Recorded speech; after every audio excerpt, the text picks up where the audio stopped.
परम प्रेममय जुग पुरुषोत्तम श्री श्री ठाकुर अनुकूल चंद्रेर आतुल चरण जानाई आमार शतकोटी प्रणाम।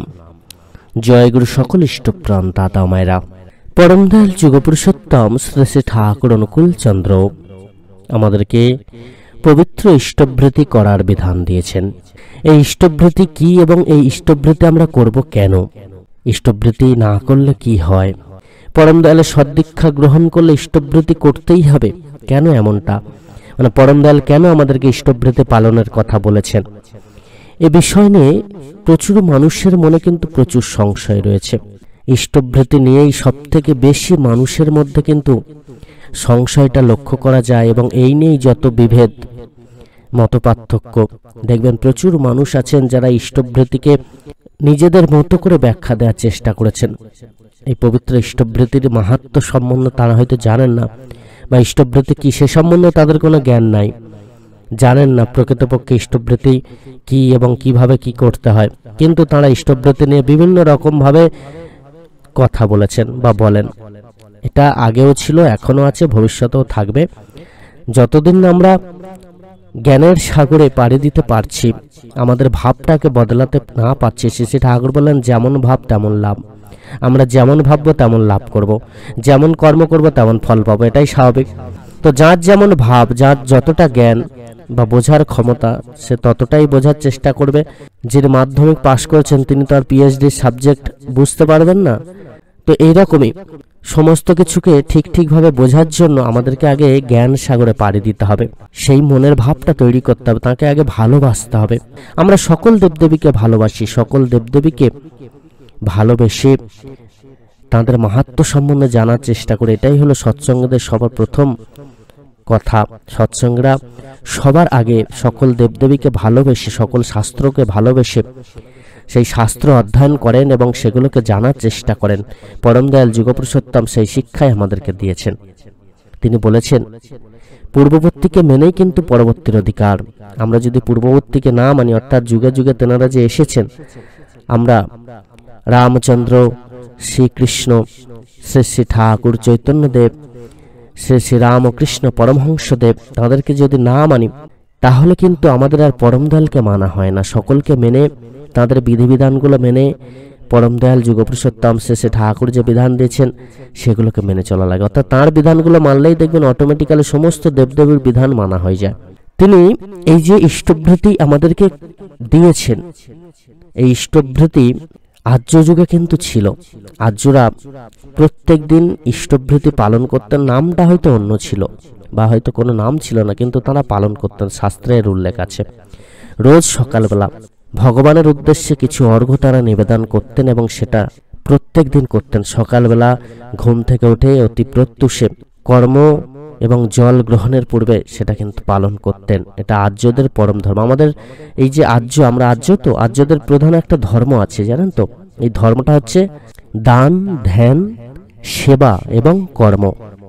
আমাদেরকে দান করতে হবে, আমাদেরকে নিত্য ধ্যান করতে হবে, আমাদেরকে নিত্য সেবা দিতে হবে, আমাদেরকে নিত্য সৎ কর্ম করতে হবে। কর্মের মধ্য দিয়ে দানের যে অর্ঘ্য সেটা আপনারা জোগাড় করবেন এবং সেটাকে দান করবেন, সেবা কার্যে সেটাকে লাগাবেন এবং অতি অবশ্যই ধ্যান করে তবেই কিন্তু এই কর্মগুলো করতে হবে। দেখুন প্রত্যেকটার মধ্যে একটা মাহাত্ম্য আছে। আর আপনারা ইষ্টভৃতিটা ভালো করে উপলব্ধি করুন, দেখবেন এই সমস্ত কিছুই দেখবেন ইষ্টভৃতির মধ্যে লুকিয়ে আছে। প্রথমে আমাদের নাম জপ করতে হয়, তার ধ্যান করতে হয়, তারপর আমরা ইষ্টভৃতি পালন করি।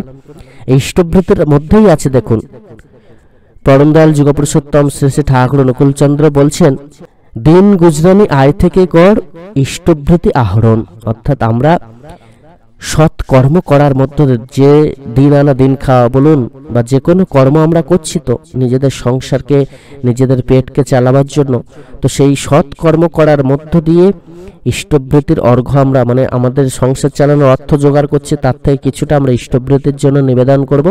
তো সেই কর্মটা আমরা করছি, তার জন্য কিন্তু আমাদের একটা ফোকাস থাকবে। ইষ্টভৃতি মানে করতে হবে, তার জন্য অর্থ লাগবে এবং কর্মের প্রতি আমাদের একটা ফোকাস বা জোর দেয়া লাগে। কর্মটা আমরা তখন করি। তো আমরা কর্ম করছি, এর মধ্যে কর্ম লুকিয়ে আছে। কর্ম ছাড়া তো ইষ্টবৃত্তির অর্ঘ্য আপনি জোগাড় করতে পারবেন না। চুরি করে, কাউকে ঠকিয়ে, কারোর কাছ থেকে দান নিয়ে ইষ্টবৃত্তি কিন্তু আপনারা করতে পারছেন না। তো কর্ম করে আপনাকে জোগাড় করে ইষ্টবৃত্তি পালন করতে হচ্ছে, তাহলে কর্ম হলো। এবং ধ্যান করে তারপর আপনারা ইষ্টবৃত্তি পালন করছেন, তাহলে ধ্যান হলো।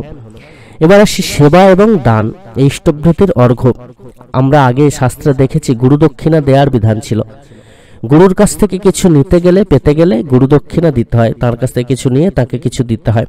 আমরা গুরুদক্ষিণা কিন্তু ইষ্টবৃত্তির মধ্যে দিয়ে দিচ্ছি। গুরু প্রণামী দিতে হতো, আর্য সমাজে গুরু প্রণামী আমরা দিচ্ছি। এছাড়া যিনি আমার দীক্ষা গুরু, একজন আছেন জগৎগুরু, তিনি পরমেশ্বর পুরুষোত্তম, সেই জগৎগুরুর চরণে আমরা কিছু উৎসর্গ করছি, ভগবানের চরণে। আবার যিনি আমার দীক্ষা গুরু, সেই দীক্ষা গুরুর চরণে আমরা কিছু না কিছু দিচ্ছি। দেখবেন পুরাকালে যে রামায়ণ মহাভারত আপনারা দেখে থাকবেন, শাস্ত্র অধ্যয়ন করলে মানে দেখেছেন বা শুনেছেন বা পড়েছেন আপনারা, যে যিনি ধরুন পড়াশোনা শেখাচ্ছেন, তাকে গুরুদক্ষিণা আমরা প্রদান করছি। তখনকার দিনে যিনি পড়াশোনা শেখাচ্ছেন সেই মুনিকে আমরা গুরুদক্ষিণা দিলাম। যারা পড়তেন তাদের কাছে তারা কিন্তু সেই মুনিকে গুরুদক্ষিণা দিতেন। আবার যিনি ধরুন অস্ত্রবিদ্যা শেখাচ্ছেন, সেই অস্ত্রবিদ্যার যিনি গুরু, তাকে আবার গুরুদক্ষিণা দিতে হতো। আবার ধরুন যিনি নাচ শেখাচ্ছেন, তাকে গুরুদক্ষিণা দিতে হতো। যিনি রান্না শেখাচ্ছেন, তাকে গুরুদক্ষিণা দিতে হতো। এরকম বিভিন্ন কাজের যে বিভিন্ন গুরু থাকেন, দীক্ষা গুরু, শিক্ষা গুরু, কলাকুশলী যারা কলাবিদ্যা শেখান, কলাবিদ্যার গুরু, যারা নৃত্য শেখান, নৃত্যের গুরু, যারা অস্ত্রবিদ্যা শেখান, অস্ত্রবিদ্যার গুরু, প্রত্যেককে কিন্তু গুরুদক্ষিণা দিতে হতো। তখনকার দিনে গুরুদক্ষিণা কিন্তু এরকমটা এত সহজ ছিল না। গুরু যেটা চাইতেন সেটাকে দিতে হতো। আমরা দেখেছি একলব্যের ঘটনা, গুরু তার বুড়ো আঙুলটাই কেটে চেয়েছিলেন। অনেক সময় দেখেছি তার শরীরের অঙ্গ গুরুদক্ষিণা হিসেবে চাওয়া হয়েছে। তো এরকম কঠিন কঠিন জিনিস তারা কিন্তু গুরু ভক্তি ভরে, গুরুকে ভক্তি করে, তাকে গুরুর প্রতি ভক্তি ভরে ভালোবেসে তাকে উৎসর্গ করেছেন। কেউ নিজের বুক কেটে গুরুচরণ দিয়েছিলেন। তো এই হচ্ছে গুরু ভক্তি, গুরুর প্রতি ভালোবাসা। গুরু যেটা চাইতেন সেটা তখনকার ভক্তরা নির্দ্বিধায়, কোনো প্রশ্ন ছাড়া, তার শরীরের জ্বালা যন্ত্রণা হবে যখন বুকের মাংস কেটে গুরুদক্ষিণা দেওয়া হচ্ছে বা বুড়ো আঙুল কেটে গুরুদক্ষিণা দেওয়া হচ্ছে। ভাবুন, নিজে সেই নিজের বুড়ো আঙুল কেটে গুরুর চরণ উৎসর্গ করছে। কত বড় ভালোবাসা থাকলে, কত গভীর ভালোবাসা থাকলে, কত গভীর তার প্রতি ভক্তি থাকলে এটা সম্ভব। আর বর্তমানে আমরা সামান্য 50 পয়সা, 25 পয়সা কি 10 আনা তার চরণে উৎসর্গ করছি, তাতেই আমাদের এত সমস্যা, এত কিছু আমরা মানে ভাবতে পারছি না। এত সমস্যা, এত বিরোধিতা, এত মানুষে মানুষে একটা ভেদাভেদ তৈরি করার চেষ্টা চলছে। পরম দয়াল বললেন সবার প্রথম আমাদের প্রিয় জিনিস যেটা, সেটাকে ভগবানের চরণে উৎসর্গ করা লাগে। আচ্ছা বলুন তো, বর্তমানে সব থেকে প্রিয় বস্তু কি? ঠান্ডা মাথায় ভাবুন, দেখবেন একটাই উত্তর আসবে, সেটা হচ্ছে টাকা। যেটা স্ত্রী, পুত্র, সন্তানাদি সবার থেকেও বেশি প্রিয় হয়ে দাঁড়িয়েছে টাকা। টাকায় সবার থেকে বেশি ভালোবাসা কিন্তু আমরা টাকার প্রতি দিই। এই টাকাই আমাদেরকে অহংকার প্রদান করে, এই টাকাই আমাদেরকে হিংসা প্রদান করে। এই টাকা যদি থাকে তাহলে আমাদের মন পরিবর্তন হয়ে যায়, আমরা কুপথে চলি, কুকর্ম করি, খারাপ খারাপ জিনিস গ্রহণ করি, খারাপ জিনিস চোখে দেখি। তো এই টাকাই কিন্তু আমাদের অন্ধমোহ তৈরি করে। এই টাকাই আমাদের জীবনকে যেমন বাঁচিয়ে দেয়, টাকাই আবার জীবনকে শেষ করে তোলে। তাই টাকা যদি থাকে, আর এই টাকাকে সঠিক ইউটিলাইজ আমাদের করতে হয়, সঠিক পথে চলতে হয়, যার জন্য আমাদের সঠিক পথ অবলম্বন করতে হয়। তাই সবার প্রথম আমাদের এই অহংকারকে তাঁর চরণে ন্যস্ত করতে হয়। আমাদের প্রিয় যে জিনিস সেটাকে প্রভুর চরণে ন্যস্ত করতে হয়। এর মধ্যে দিয়ে অহংকারকে তাঁর চরণে আমরা দিচ্ছি, হিংসাকে তাঁর চরণে দিচ্ছি। আমরা আমাদের মনের যে জটিল ময়লাগুলো, যেগুলো সহজে ধুয়ে পরিষ্কার করা যায় না, সেই ময়লাগুলোকে তাঁর চরণে উৎসর্গ করে নিজের মনটাকে পরিষ্কার করছি এবং সুন্দর জীবন কিন্তু আমরা লাভ করছি। এবার আসি শাস্ত্র কি বলছে। ভগবান শ্রীকৃষ্ণ শ্রীমদ্ ভগবদ গীতায় স্পষ্ট করে বললেন, ইষ্টান ভোগান হিব দেবা দাসন্ত যজ্ঞ ভাবিতা তদ্দৈতান প্রদায়ভ্য যো ভুঙ্ক্তেস্তেন এবশ। অর্থাৎ যোগ্য দ্বারা পুষ্ট বা সংবদ্ধত দেবগণ তোমাদের বিনা প্রার্থনাতেই কর্তব্য কর্মের জন্য আবশ্যিক সামগ্রী দান করে যাবেন। দেবতা প্রদত্ত এই সামগ্রী অন্যের সেবায় ব্যয় না করে যে ব্যক্তি স্বয়ং ভোগ করে সে অবশ্যই চোর। এই শরীরটি পাঞ্চ ভৌতিক সৃষ্টির এক ক্ষুদ্রতম অংশ। সুতরাং স্থূল ও সূক্ষ্ম কারণ এই তিনটি শরীরই জগতের এবং জগতেরই জন্য। শরীর স্বয়ংয়ের অর্থাৎ স্বরূপের অর্থাৎ নিজ সত্তার বিন্দুমাত্র কাজে আসে না। শরীরের সদ্ব্যবহারই স্বয়ংয়ের কাজে আসে অর্থাৎ অপরের কাজে আসে। শরীরের সদ্ব্যবহার হলো তাকে অন্যের সেবায় ব্যাপৃত করা, জগতের সেবায় সমর্পিত করা। যে ব্যক্তি প্রাপ্ত সামগ্রিক ভাগ অপরকে না দিয়ে একাকী উপভোগ করে তাকে চোর বলা হয়। চোর যে দণ্ড পায় তারও সেই দণ্ড পাওয়া উচিত। অর্থাৎ যে ব্যক্তি ভগবানকে কিছু না দিয়ে খান, যজ্ঞের দ্বারা তৃপ্ত হইয়া ভগবান আমাদেরকে যে সমস্ত জিনিস প্রদান করেছেন, এই জগৎ সংসারে আমরা জন্মগ্রহণ করেছি, আলো বাতাস জল এই মাটি সমস্ত কিছু ভগবান আমাদেরকে দিয়েছেন। আমরা ঘরদোর করে সুখে শান্তিতে বাস করছি, শিক্ষা দীক্ষা হেনা তানা সমস্ত কিছু গ্রহণ করে বাস করছি। ভগবানের সৃষ্টি সমস্ত কিছু তিনি আমাদেরকে দিয়েছেন। এবার আমরা যদি তাকে কিছু না দিই, শ্রীমদ্ ভগবদ গীতায় ভগবান বলছেন ভগবান আমাদেরকে সবই দিয়েছেন, কিন্তু আমরা যদি ভগবানকে না দিয়ে খাই তাহলে চোরের ন্যায় কাজ করা হয়। অর্থাৎ ভগবানকে আমাদের কিছু না কিছু দিতে হয়, তবেই হবে প্রকৃত ধর্ম পালন। পরমদয়াল যোগপুরুষোত্তম শ্রী শ্রী ঠাকুর অনুকূলচন্দ্র বাণী দিলেন, যতই আসুক আপদ বিপদ যেমনই হোক প্রাণ, ইষ্টভৃতি আনেই আনে সবার পরিত্রাণ।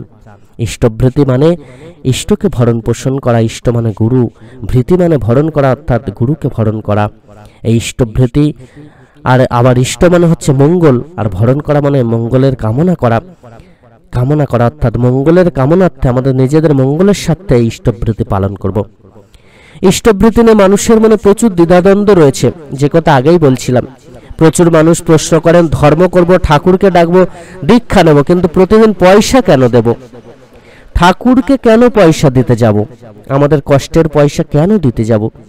অনেকে বলেন আমরা খেতে পাই না ঠিক মতো, কষ্টের পয়সা ঠাকুরকে কিভাবে দেব? পরম দয়াল যুগপুরুষোত্তম শ্রী ঠাকুর বাণী দিলেন, জীবন যদি যায় রে তোর ইষ্টভৃতি ছাড়িস না, ধর্ম অর্থ কাম ও মোক্ষের ওই নিশানা ভুলিস না। গীতায় ভগবান শ্রীকৃষ্ণ বলছেন যে আমাকে না দিয়ে খায় সে চোর। আচ্ছা মা, আমরা এই পৃথিবীতে জন্ম নিয়েছি মানুষ রূপে, কার ইচ্ছায়? স্বয়ং ভগবানের ইচ্ছায়। তিনি যদি না চাইতেন আমরা কি মানুষ হয়ে আসতাম মাগো? আমরা তার দাস, আমরা শুধু অহংকার করতে পারি। কিন্তু কখনো ভেবে দেখেছেন আপনি কে, কেন এই পৃথিবীতে আপনার আগমন? আচ্ছা আপনি কি জানতেন যে যে মা আপনাকে জন্ম দিয়েছেন এই মা আপনারই মা হবে? এই মাকে আগে থেকে কি জানতেন? না জানতে পেরেছিলেন যে উনি আপনার পিতা হবে, অর্থাৎ বর্তমানে যিনি আপনার পিতা? আমরা তা কিন্তু কেউই জান না কারা আমাদের পিতামাতা ভাই বোন হবেন, কোন সংসারে গিয়ে আমরা পড়বো, কোন জায়গায় গিয়ে পড়বো। আমরা এই যে পশ্চিমবঙ্গে বাস করছি, আমরা কি জানতাম যে পশ্চিমবঙ্গে একটা প্রত্যন্ত গ্রামে বা শহরে আমরা জন্মগ্রহণ করবো? আমরা তো মুম্বাইয়ে জন্মগ্রহণ করতে পারতাম বা আমেরিকায় জন্মগ্রহণ করতে পারতাম। তো সমস্ত কিছুই কিন্তু তাঁর লীলার মধ্যে পড়ে। এই যে আমরা এসেছি, এই গৃহে এসেছি, আমাদের কর্মগুণে সমস্ত কিছুই আমরা তাঁর আশীর্বাদেই কিন্তু পেয়ে থাকি। আমাদের কর্মগুণেই আমাদের জন্ম হয় এবং সেই মতো করে আমরা সেই ঘরে জন্মগ্রহণ করি। তাই সমস্ত কিছুই সেই সৃষ্টিকর্তা কিন্তু ঠিক করে দেন, বিধাতা সমস্ত কিছু বিধি কিন্তু লিখে দেন। তিনিই যে সৃষ্টিকর্তা, তিনিই বিশ্ববিধাতা। ভগবান কিন্তু শুধুমাত্র আমাদেরকে সৃষ্টিই করেননি, আমাদের এই পৃথিবীতে বেঁচে থাকার জন্য যা যা লাগে সেগুলিও দিয়েছেন।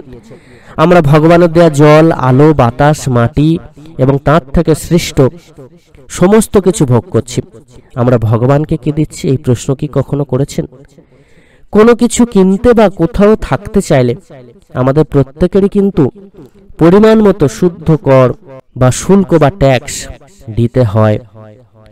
আপনি না দিতে চাইলেও আপনাকে জোর করা হবে দেওয়ার জন্য এবং নির্দিষ্ট একটি দাম ধার্য করা হয়, সেটাই কিন্তু আপনাকে দিতে হয়। তাহলে ভাবুন, এই ধরুন আপনি কোথাও গেছেন, সেখানে হোটেল ভাড়া করছেন, তো সেই হোটেলে থাকতে গেলে আপনাকে কিছু না কিছু টাকা দিতে হবে, সেই হোটেল ভাড়া দিতে হবে। তো ঠিক তেমনভাবে আমরা এই পৃথিবীতে এসেছি, পৃথিবীর সমস্ত কিছু ব্যবহার করছি, শুধুমাত্র হোটেলের ওই রুমটা আপনি এক রাতের জন্য ব্যবহার করবেন তার জন্য আপনাকে টাকা দিতে হচ্ছে। এই পৃথিবীতে আপনি এত বছর বেঁচে আছেন, সমস্ত কিছু তার গ্রহণ করছেন, তার জন্য কিছু দেবেন না? তাহলে ভাবুন, আপনি ভগবানের কাছে সব নেবেন কিন্তু দেওয়ার বেলায় ফাঁকা। তাই শ্রী শ্রী ঠাকুর অনুকূলচন্দ্র বারবার করে ইষ্টভৃতির কথা বলেছেন। এই ইষ্টভৃতি কি এবং কিভাবে এটি পালন করবেন?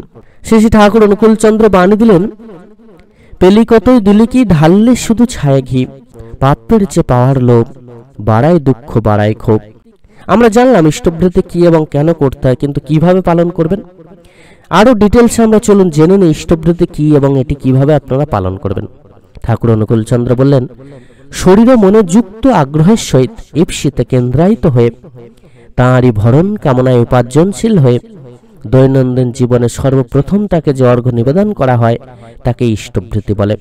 অর্থাৎ তাকে ভালোবেসে শরীর মন তাতে উৎসর্গ করে মনের মধ্যে কোনো সংকোচ না রেখে সূর্য ওঠার আগে প্রত্যেক দিন সকালে খালি পেটে নিজের উপার্জনের কিছু তাকে নিবেদন করাই হলো ইষ্টবৃত্তি।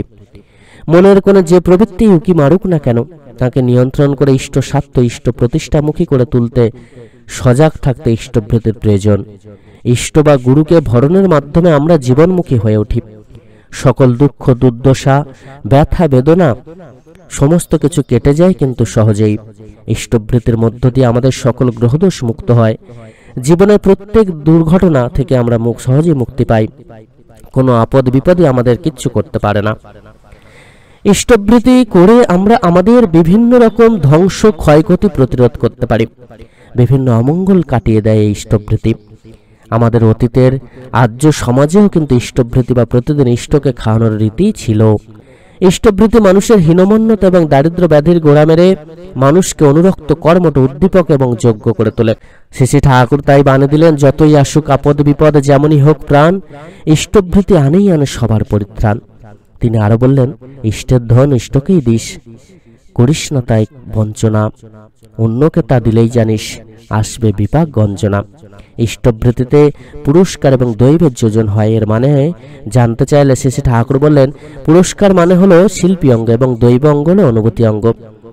ইষ্টের জন্য করার ফলে যে সঞ্চিত ফল হয় তা আমাদের রোধে ধরা দেয়, অর্থাৎ কতকগুলি অজানা আগেই জানা হয়ে যায় এর ভিতর দিয়ে। তার ফলে সেই জানা মাফিক পরে কাজ করতে সুবিধা হয়।